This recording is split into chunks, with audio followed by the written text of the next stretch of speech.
मेरे पति ने कुछ ना किया है, वो निर्दोष है। आप सभी को यहाँ से जाना चाहिए, वरना मैं पुलिस को फोन कर दूंगी। हाँ। अरे तेरा पति निर्दोष नहीं है, बल्कि वो तो एक नंबर का लालची, धोखेबाज और दोषी इंसान है। हाँ, जल्दी अपने पति को बाहर भेज, नहीं तो हम गांव वाले तेरे घर के अंदर घुस जाएंगे, बता रहे। हाँ अनुराधा बहन, तुम हमारे बीच में मत आओ। अपने पति रामलाल को हमारे हवाले कर दो। उसने हम गांव वालों के साथ विश्वासघात किया है, हम उसको किसी भी हालत में न छोड़ेंगे।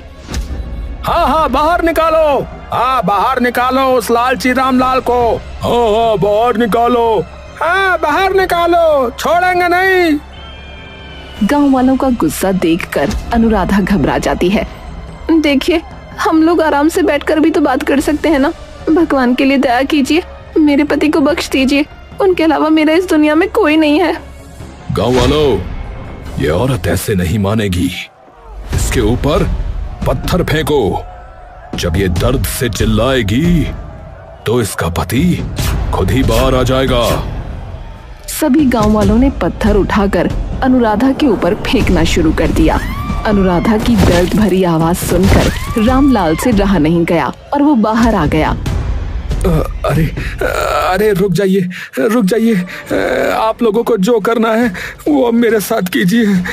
देखिए, मेरी पत्नी का इसमें कोई हाथ नहीं है, वो निर्दोष है, तो उसे छोड़ दीजिए। अरे रुक जाइए, अरे भाई साहब रुक जाओ। अरे अरे रुक जाइए भाई साहब। अरे अरे रामू, अरे श्यामू, अरे रुक जाओ।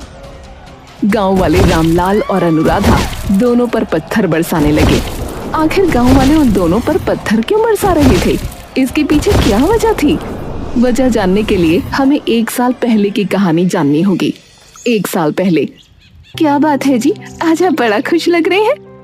अरे खुश कैसे नहीं रहूंगा, आखिर आज हमारी शादी की सालगिरह है। अरे, आपको हमारी शादी की सालगिरह याद थी? मुझे तो लगा कि काम की वजह से आप भूल गए होंगे। अरे, मैं काम की वजह से हमारी सालगिरह नहीं भूल सकता। हाँ, क्योंकि मेरा काम आज जिस भी मुकाम पर है सिर्फ तुम्हारी वजह से है। अच्छा, आंख बंद करो जरा, देखो मैं तुम्हारे लिए कुछ तोहफा लेकर आया हूँ। अरे वाह, तोहफा लाइए, जल्दी दीजिए। अरे पहले अपनी आंखें बंद तो करो भाई। हाँ, ठीक है, ये लो, अब तुम अपनी आंखें खोल सकती हो। हाँ। अरे वाह, ये साड़ी तो बहुत खूबसूरत है, आप सच में बहुत अच्छे हैं, दुनिया के सबसे अच्छे पति हैं। दोनों इस तरह से बहुत खुश थे। उसकी शादी अनुराधा से हुई तो उसने अपनी पत्नी के कहने पर खुद की एक छोटी सी जलेबी की दुकान खोल ली। दोनों मिलकर अपनी दुकान चलाते थे। अनुराधा जलेबियां बनाती थी और रामलाल उन्हें बेचता था। अरे आइए आइए भाई साहब, अरे अरे अरे दादा, अरे आओ आओ, गर्मा गर्म ताजी ताजी जलेबी खाओ, आओ आओ। अरे ऐसी जलेबी पूरे गांव में कहीं नहीं खाई होगी आपने। हाँ, अरे अरे भैया, अरे दादा, आओ आओ। अरे रामलाल भैया, जरा 1 किलो जलेबी तोल दो। बात तो तुम सही कहते हो, तुम्हारे जैसी स्वादिष्ट जलेबियां गांव में कोई और नहीं बेचता। सच में तुम्हारी बीवी के हाथों में तो जादू है, जादू। गांव में आते ही सबको अपने हाथ की जलेबी का शौकीन बना लिया। अरे सही कहा दीदी, आखिर पत्नी किसकी है। ये बात बिल्कुल सच थी कि रामलाल की पत्नी बहुत स्वादिष्ट जलेबियां बनाती थी, जिस वजह से पूरा गांव उनकी जलेबी खाना पसंद करता था। सिर्फ गांव ही नहीं, बल्कि आसपास के गांव के लोग भी उनकी जलेबियां खाना पसंद करते थे। अरे भैया, आपकी जलेबी के चर्चे बहुत सुने, क्या आप हमें 1 पाव जलेबी देंगे क्या? अरे हाँ हाँ, क्यों नहीं भैया, अभी देते हैं। लीजिए, अभी बात देता हूँ आपके जलेबी। अच्छा, वैसे भैया जी, आपको आज से पहले इस गांव में कभी देखा नहीं, इस गांव में नए आए हैं क्या? अरे नहीं नहीं भाई, दरअसल मैं अपने दोस्तों के साथ शहर से यहाँ घूमने आया था, फिर कुछ लोगों से आपकी जलेबी के बारे में सुना, तो इसीलिए बस यहाँ जलेबी लेने आ गया। वैसे आपकी जलेबी देख के मुंह में पानी आ रहा है भाई साहब। अच्छा अच्छा अच्छा, इसका मतलब आप शहर से आए हैं भाई साहब। फिर तो आप हमारे मेहमान हुए। मैं आपको कुछ जलेबियां जो है ना मुफ्त में ही देता हूँ। लीजिए लीजिए, ये ऐसे ही आप ट्राई कीजिए, खा के देखिए कैसी है। जी जी भाई साहब, चखाइए। अरे वाह वाह वाह, इतनी रसीली और इतनी ये करारी करारी और इतनी सौंधी सौंधी गरम। आहा, सच में बहुत मजा आ गया भैया। ठीक है, अब मैं चलता हूँ। अच्छा, ये लीजिए आपके पैसे। रामलाल का स्वभाव उसके धंधे में एक बहुत महत्वपूर्ण भूमिका निभाता था। वो हमेशा अपने ग्राहकों से बहुत तमीज से पेश आता था। यही कारण था कि उसकी तरक्की दिन दोगुनी रात चौगुनी होने लगी, जिसका पूरा श्रेय रामलाल अपनी पत्नी को देता था। तुम जानती हो अनुराधा, इस महीने हमारी बहुत अच्छी कमाई हुई है। तो मैं सोच रहा हूँ कि क्यों ना हम एक घर खरीद लें। ये तो बहुत अच्छा विचार है जी, लेकिन हम घर लेंगे कहाँ? अरे वो अपने मुखिया जी के सामने वाली जमीन जो है ना, वो खाली पड़ी है। अब मैंने उसके मालिक से बात कर ली है, वो हमें अपनी जमीन बेचने को तैयार है, वो भी बहुत सही दाम पर। ये तो बहुत अच्छी बात है, लेकिन मुखिया जी के सामने वाली जमीन ठीक रहेगी क्या? मुखिया जी का मिजाज तो हम सभी को पता है। अरे तो हमें उनसे क्या मतलब होगा। मैंने देखो विचार कर लिया है, मैं वही जमीन लूंगा और जल्द ही वहां पर काम भी शुरू करवा दूंगा। हाँ, लेकिन मैंने सोचा है कि जब तक हमारा मकान बनकर तैयार नहीं हो जाता, तुम ये बात किसी को बताना मत। अच्छा? मैं समझ गई। रामलाल मुखिया के सामने वाली जमीन खरीद तो लेता है और वहाँ पर घर बनवाना शुरू कर देता है, लेकिन गांव में अभी किसी को नहीं पता था कि वो घर रामलाल बनवा रहा है। एक दिन, अरे मुखिया जी, आपके घर के सामने इतना आलीशान घर कौन बनवा रहा है? क्या सामने वाली जमीन भी आप ही ने तो नहीं खरीद ली? अरे हरिया काका, यही तो मैं भी पता लगाने में लगा हूँ कि आखिर ये जमीन खरीदी किसने है। किसके अंदर इतनी हिम्मत आ गई जो मेरे ही घर के सामने मुझसे ज्यादा आलीशान घर बनवा रहा है। अगर पता लग जाए तो अच्छी खटिया खड़ी करूंगा उसकी। कुछ समय बाद रामलाल का घर बनकर तैयार हो जाता है। गृह प्रवेश वाले दिन पूरे गांव को पता चलता है कि वो घर रामलाल का है। क्या बात है अनुराधा, तुमने तो चोरी छुपे पूरा घर बनवा लिया, किसी को कानो कान खबर तक ना लगने दी। ऐसी बात नहीं है भाभी जी, वो दरअसल घर बनवाने में कोई अड़चन ना आए, इसलिए मैंने और मेरे पति ने गांव वालों से ये बात छुपाई थी। मुखिया को जब इस बात का पता लगता है तो वो आग बबूला हो जाता है। उस दो कौड़ी के रामलाल की इतनी हिम्मत कि उसने मेरे घर के सामने अपना एक आलीशान घर बनवा लिया। मुखिया जी, उसका घर तो सच में बहुत आलीशान है। उसके घर के आगे बुरा मत मानिएगा मालिक, अब आपका घर तो कुछ भी नहीं लगता है। शायद वो आपसे ज्यादा अमीर हो गया है मालिक। हैं? क्या कहा तूने? जलेबी वाले की तुलना तू मुझसे करता है? चाहे वो कितना भी बड़ा घर बनवा ले, रहेगा तो वो दो कौड़ी का जलेबी वाला ही ना। माफ करना मुखिया जी, छोटा मुंह बड़ी बात हो गई, लेकिन वो जलेबी वाला अब आपसे कहीं ज्यादा मशहूर और अमीर भी हो गया है मालिक। कुछ दिन, सिर्फ कुछ ही दिनों में मैंने उसे फिर से फकीर ना बना दिया ना, तो मैं भी मुखिया नहीं। चलिए जी, सब कुछ अच्छे से निपट गया। आपने मुखिया जी के यहाँ न्योता नहीं भिजवाया था क्या? कोई आया नहीं उनके यहाँ से? अरे पता नहीं क्यों नहीं आए। तुम ऐसा करो, तुम थोड़ी मिठाइयाँ पैक कर दो, मैं उन्हें घर देकर आता हूँ।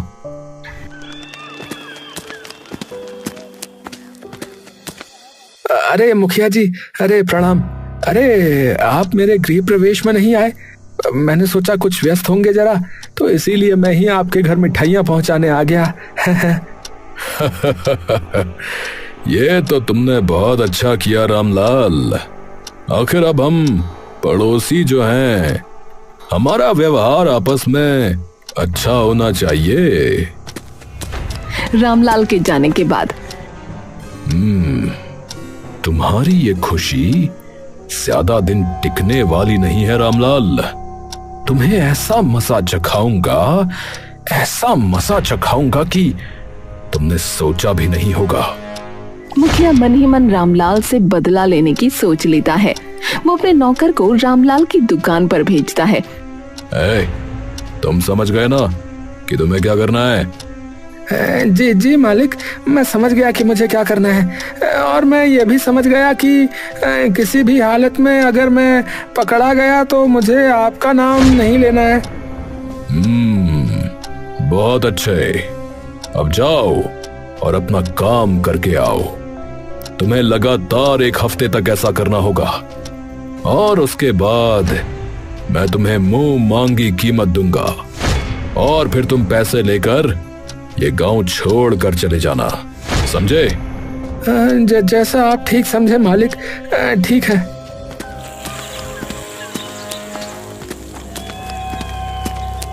और सभी से बचकर चोरी से जलेबी बनाने की सामग्री में कुछ केमिकल मिला देता है। अरे आपको तो मैंने कहीं देखा है, याद नहीं आ रहा है। अरे दरअसल मैं यहाँ जलेबियाँ लेने आया था, मेरे बच्चों को जो है ना तुम्हारी जलेबी बहुत पसंद है, इसीलिए। अच्छा, ऐसी बात है। ठीक है भैया, बताओ कितनी कर दूं? वो नौकर सफाई से अपना काम करके वापस आ जाता है। इसी तरह लगातार 1 हफ्ता वो ये काम करता है। गांव के काफी सारे लोग अब बीमार पड़ चुके थे। ऐसा लग रहा था जैसे गांव में कोई महामारी फैल गई हो। अरे, आपका स्वास्थ्य तो बहुत खराब है। आपने लास्ट टाइम क्या खाया था? डॉक्टर साहब, आज सुबह सुबह मेरा कुछ मीठा खाने का मन कर रहा था, तो मैंने रामलाल भैया के यहाँ की जलेबियाँ खाई थी। बड़ी अजीब बात है। पिछले 1 हफ्ते से जितने भी पेशेंट मेरे यहाँ आए हैं, सभी ने यही जवाब दिया है कि उन्होंने लास्ट टाइम जलेबियां खाई थी। तो क्या इस बीमारी का कारण जलेबी है? मुझे तो कुछ समझ में नहीं आ रहा है। अरे बहन, तुमने सुना? हमारे गांव में जो बीमारी फैल रही है वो रामलाल की जलेबी की वजह से फैल रही है। जिसने भी उसकी जलेबी खाई, आज की डेट में वो सब बीमार है। तुम सही कहती हो बहन, हम सभी को मिलकर मुखिया जी के पास जाना चाहिए। अब वही इस बात का कोई समाधान निकालेंगे। गांव के सब लोग एकजुट होकर मुखिया के घर जाते हैं। मुखिया दरवाजे पर ही खड़ा था, मानो जैसे कि वो उन्हीं का इंतजार कर रहा हो। अरे, क्या बात है? आप लोग इतनी भारी मात्रा में मेरे घर क्यों आए हैं? अरे बहुत भारी समस्या आ गई है मुखिया जी, अब तो आपको हमें बचाना ही होगा। अब आप ही हमें बचा सकते हैं। अरे पहले बताइए तो सही कि क्या बात है, और आप सब इतना घबराए हुए क्यों हैं? मुखिया जी, गांव के बहुत सारे लोग बीमार पड़ रहे हैं, ये बात तो आपने सुनी होगी। हाँ, मुझे इसकी जानकारी है और मैं उसका कोई समाधान निकालने में लगा हुआ हूँ। दरअसल वो बीमारी रामलाल की जलेबी खाने की वजह से हुई है सभी को। क्या बात कर रहे हो? ऐसा नहीं हो सकता। तभी भीड़ में से गांव का डॉक्टर निकलकर बाहर आया। मुखिया जी, ये सभी सच कह रहे हैं। पिछले 1 हफ्ते से जितने भी मरीज मेरे हॉस्पिटल में आए हैं, सभी का कहना है कि उन्होंने लास्ट टाइम रामलाल की जलेबियां खाई थी, और सभी की रिपोर्ट में एक ही परेशानी है। ये कोई संजोग तो नहीं हो सकता। क्या मैंने रामलाल को इतना गिरा हुआ नहीं समझा था? मैं तो उसे अपने भाई की तरह मानता था। हमें उसे नहीं छोड़ना चाहिए। हम सब मिलकर उसको अब सबक सिखाएंगे। चलो। आखिरकार मुखिया यही तो चाहता था। वो गांव के लोगों को लेकर रामलाल की दुकान पर जाता है, क्योंकि रामलाल को इसका अंदेशा पहले ही हो गया था। इसीलिए वो अपनी दुकान बंद करके घर में जाकर छुप गया था। अनुराधा, घर के सभी दरवाजे और खिड़कियां बंद कर दो, हम बहुत बड़ी परेशानी में फंस गए हैं। कैसी परेशानी? आप इतना घबराए हुए क्यों हैं? अनुराधा, किसी ने हमारे साथ बहुत बड़ी चाल चली है। पूरा गांव मुझे मारने के लिए ढूंढ रहा है। लेकिन क्यों? अरे पता नहीं कैसे, लेकिन मेरी जलेबियां खाकर अचानक गांव के लोग बीमार पड़ने लगे। गांव वालों का कहना है कि पैसों के लालच में मैंने जलेबियों में मिलावट करना शुरू कर दिया था, पर सच में ऐसा नहीं है। फिर अब हम क्या करेंगे जी? फिलहाल छुपने के अलावा हमारे पास कोई दूसरा रास्ता नहीं है। तभी अचानक से गांव वाले रामलाल का दरवाजा पीटने लगते हैं। आप यहीं रहिए, मैं गांव वालों को समझा कर आती हूँ। मुझे यकीन है वो मेरी बात का यकीन जरूर करेंगे। अनुराधा बाहर जाती है और गांव वाले उसकी एक नहीं सुनते, बल्कि उसके ऊपर पत्थर बरसाने लगते हैं। अपनी बीवी को बचाने के लिए रामलाल को घर के बाहर आना ही पड़ता है। गांव वाले उसे पीट पीट कर पुलिस के हवाले कर देते हैं। इंस्पेक्टर साहब, मेरे पति की कोई गलती नहीं है। मेरे पति बहुत ईमानदार आदमी हैं। वो पैसों के लालची हो ही नहीं सकते। मुखिया जी, मैं आपके हाथ जोड़ती हूँ, हमें बस एक मौका दे दीजिए। मेरे गांव में गलती करने वालों को ऐसी ही सजा मिलती है।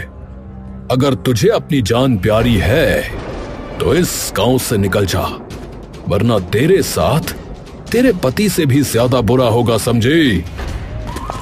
रामलाल को इंस्पेक्टर जेल में ले जाता है। दूसरी तरफ अनुराधा को गांव से निकाल दिया जाता है। वाह मुखिया जी वाह, आपका तो कोई जवाब ही नहीं है। वैसे अगर मेरे पैसे मुझे मिल जाते मुखिया जी तो अच्छा होता, फिर मैं चला जाता। क्या कहा तूने? इस छोटे से काम के लिए तुझे अब पैसे चाहिए हैं? लेकिन मालिक, आपने ही तो कहा था कि आप मुझे ढेर सारे पैसे देंगे। अरे तो तूने क्या मेरी बातों को सच मान लिया क्या? अरे भाई अतरंगी और बजरंगी, अरे जरा इसकी सेवा तो करो थोड़ी। मुखिया अपने आदमियों से कहकर उस नौकर की बहुत पिटाई करवाता है। इसको इतना मारो कि ये किसी को कुछ बोलने लायक ना बचे, समझे? पैसे चाहिए। किसी तरह जान बचाकर वो नौकर गांव से बाहर भाग जाता है। गांव के बाहर उसकी मुलाकात अनुराधा से होती है। अरे आप ठीक तो है ना? आपकी इतनी बुरी हालत किसने की? जरा ठहरिए भैया, मैं आपके घावों को साफ कर देती हूँ, वरना इनमें इन्फेक्शन हो जाएगा।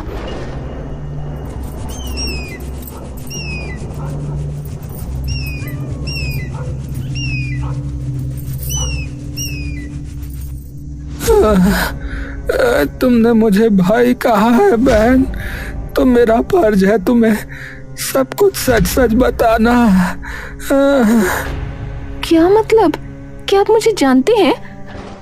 हाँ बहन, मैं तुम्हें अच्छे से जानता हूँ। आज तुम्हारी ये हालत मेरी ही वजह से है। भगवान के लिए क्या आप मेरी मदद करेंगे? आपकी मदद से मैं अपने पति को जेल से रिहा करवा सकती हूँ और उस मुखिया को इसकी सजा भी दिलवाना चाहती हूँ। भगवान के लिए मेरी मदद कीजिए। मैं तुम्हारी मदद जरूर करूंगा बहन। मेरी गलती सुधारने का इसके बाद मुझे दोबारा मौका नहीं मिलेगा।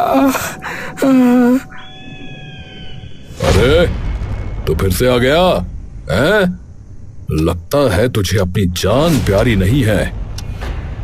मैं यहाँ अपनी गलती सुधारने आया हूँ मुखिया। हाँ, मैं तुझे कहीं का नहीं छोड़ूंगा। तूने किसी का घर उजाड़ा है, समझे? क्या कहा? कहीं का नहीं छोड़ूंगा? अरे देखो तो जरा, कौन बोल रहा है, जिसने खुद मेरे कहने पर रामलाल की जलेबियों के सामान में जाकर केमिकल मिलाया था, वो बोल रहा है। हाँ मिलाया था, लेकिन आपने पूरी चाल चली जिससे रामलाल गुनहगार साबित हो सके और वो अपना आलीशान घर छोड़कर चला जाए ताकि आप इस घर पर कब्जा कर सको, इसीलिए मिलाया था। हाँ सही कहा, क्योंकि इस गांव में मुझसे ज्यादा अमीर कोई नहीं हो सकता, समझा? अगर गांव के लोग पैसे वाले होने लगेंगे तो इस गांव पर मेरा राज कैसे चलेगा रे? इस गांव का सिर्फ एक ही मुखिया था और वो मैं हूं, और हमेशा मैं ही इस गांव का मुखिया रहूंगा, समझा? मुखिया की ये सारी बातें अनुराधा अपने मोबाइल में रिकॉर्ड कर रही थी। वो ये रिकॉर्डिंग सभी गांव वालों को और इंस्पेक्टर साहब को सुनाती है। कि मुखिया इतना हरामी इंसान निकलेगा, हमने तो सोचा भी नहीं था। इतना ही नहीं, ये हम गांव वालों को अपना गुलाम समझता है और धोखे से हमारी जमीन और घर हड़पना चाहता है। इंस्पेक्टर साहब, रामलाल बेगुनाह है, उसको छोड़कर इस मुखिया को जेल में डालिए। हाँ हाँ, मुखिया को धरिए। हाँ हाँ, मुखिया को पकड़िए मालिक। इंस्पेक्टर रामलाल को रिहा कर देता है।